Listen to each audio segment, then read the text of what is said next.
কেমন আছো বন্ধুরা? আশা করি সবাই ভালো আছো, আমিও ভালো আছি। আজকে বাঁধাকপি করবো। এই যে বাঁধাকপিটা আমি সিদ্ধ করে জল ফেলে দিয়েছি। এবার একটু বাঁধাকপিটার তেলের মধ্যে আলুটা ভেজে করব। কিভাবে করব তাহলে তোমরা দেখতে থাকো। হ্যাঁ, এর আগেও বাঁধাকপি করেছি, আজকে কিছু দেবো না বাঁধাকপিতে, এমনি সিম্পলভাবে বাঁধাকপি করব, কোনো মশলাও দেবো না। কেমনভাবে করছি তাহলে তোমরা চলো রান্নায় ফিরে যাই, দেখতে থাকো। কেমন? গ্যাসটা জ্বালিয়ে দিলাম।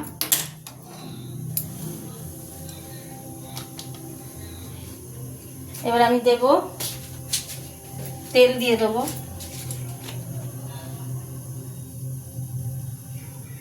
তেল দিয়ে দিলাম।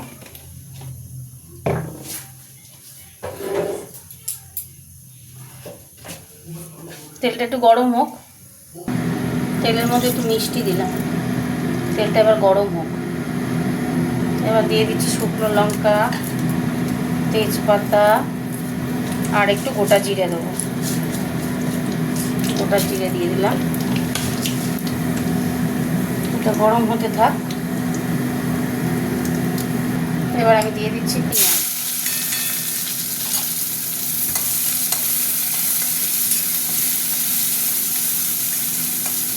পেঁয়াজটা দিয়ে দিলাম। পেঁয়াজটা একটু নরম হয়ে এলে আলুগুলো দেবো। হতে থাক। পেঁয়াজগুলো বাদামি বাদামি হয়ে গেছে। এই দেখো আলুগুলো এবার আমার একটু আলুগুলো সময় নিয়ে ভাজবো, এই জন্য তেলটা দিলাম। আলুগুলো এখন ভাজা ভাজা হবে। আলুগুলো ভাজা ভাজা হতে থাক। দেখেছো আলুগুলো কত সুন্দর ভেজেছি, তবেই তো টেস্ট হবে। এবার এতে দিয়ে দিচ্ছি যে টমেটো দিয়ে দিলাম। টমেটোটা বাঁধাকপির সাথে সিদ্ধ করেছিলাম। এবার দিয়ে দেবো হলুদ। হলুদ দিয়ে দিলাম অল্প করে, আর কিছু দেবো না জানো তো। হলুদ দিয়ে লঙ্কা গুঁড়ো দেবো। লঙ্কা গুঁড়ো একটু দেবো। লঙ্কা গুঁড়োটা দিয়ে দিলাম অল্প করে। এবার দিয়ে দেবো মিষ্টি, দেবো একটু। একটু মিষ্টি মিষ্টি হবে বাঁধাকপিটা, কিছু তো দিচ্ছি না। আর দেবো একটু নুন দিয়ে দেবো। নুন দিয়ে দিলাম। এবার সামান্য জল দিয়ে আমি এটা নাড়বো।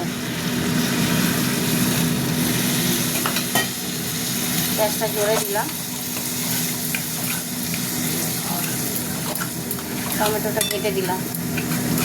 এরকম করে না আলুটা একটু একটু সময় নিয়ে আলুটা ভাজবে, সেই বাঁধাকপির স্বাদ আলাদা খেতে লাগবে। কিচ্ছু কিন্তু দিলাম না এতে, নুন মিষ্টি আর হলুদ গুঁড়ো লঙ্কা গুঁড়ো। এবার একটু জোরে দেবো গ্যাসটা। এই হলুদ গুঁড়োর স্মেলটা কেটে যাবে, যখন গন্ধটা কেটে গেলে বাঁধাকপিটা দেবো।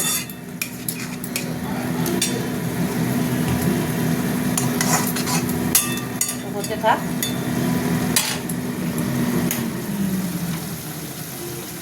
বাঁধাকপিটা এমনি খুব দারুণ সিদ্ধ করে নিয়েছি, এটা হতে থাক।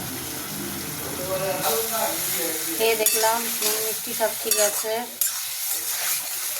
হলুদের গন্ধ কেটে গেছে। এইবার আমি দিয়ে দেবো এই যে লঙ্কাও দেওয়া আছে 4টে বাঁধাকপিতে, এই বাঁধাকপি দিয়ে দিলাম। এবার বাঁধাকপিটা নাড়বো।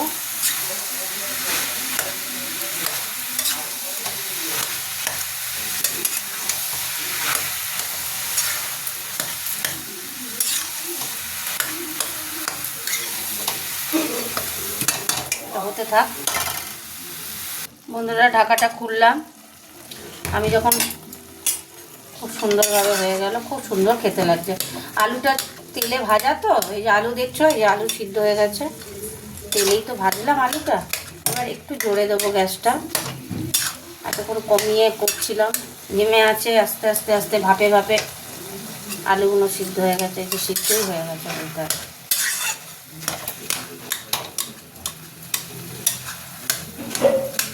এরকম একটু ঘেঁটে দিতে হবে ভালো করে, মাখা মাখা হয়ে গেল।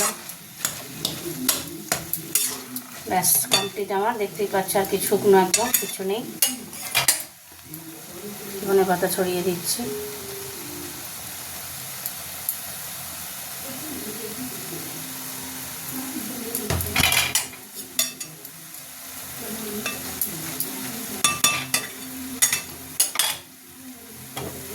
চাপা দিয়ে দিলাম, গ্যাস অফ করে দিলাম। চলো তোমাদের সাথে একটু কথা বলে নিই। তো কেমনভাবে করলাম দেখতেই পেলে। বাঁধাকপিটা খুব ইজি প্রসেসে, খেতেও সুন্দর লাগে। জিরে ফোড়ন দিয়ে করলাম। তোমরা বাড়িতে করবে, খাবে, করে আমায় কমেন্ট করে জানিও কিন্তু কেমন হয়েছে। তাহলে আজকের মতো টাটা, আবার একটা রান্নায় দেখা হবে। টাটা, সবাইকে গুড নাইট বললাম। কেউ ভুলবে না কিন্তু, কমেন্ট করো কিন্তু, কেমন?